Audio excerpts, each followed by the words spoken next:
conseguido trasladar el efecto social de la crisis a los ayuntamientos.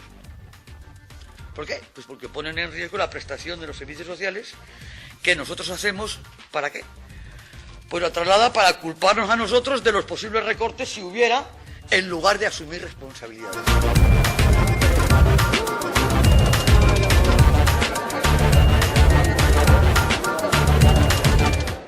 Jo pense que la reflexió ja està feta,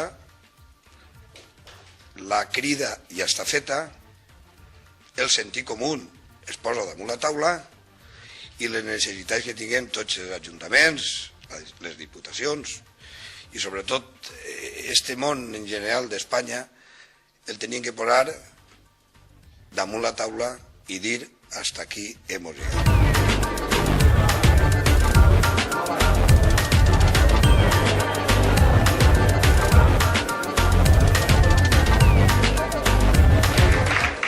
Quiero que sepáis que el movimiento de alcaldes que lidera Rita Barberá con la carta que ha enviado a la ministra de Economía y vicepresidenta del Gobierno no es solo un movimiento valenciano, que los alcaldes de toda España y alcaldesas de toda España se están sumando a esa carta, que es una marea popular que lleva un problema a las puertas de la Moncloa y que esa marea, ese clamor y el principio de la solución, gracias a Rita Barberá, una vez más, ha nacido en Valencia.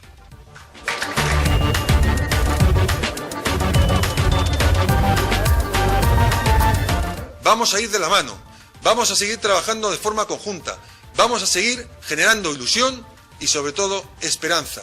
Y vamos a exigir al Gobierno de España que atienda las necesidades de la comunidad, de los ayuntamientos, pero lo más importante, que no abandone nunca a los ciudadanos.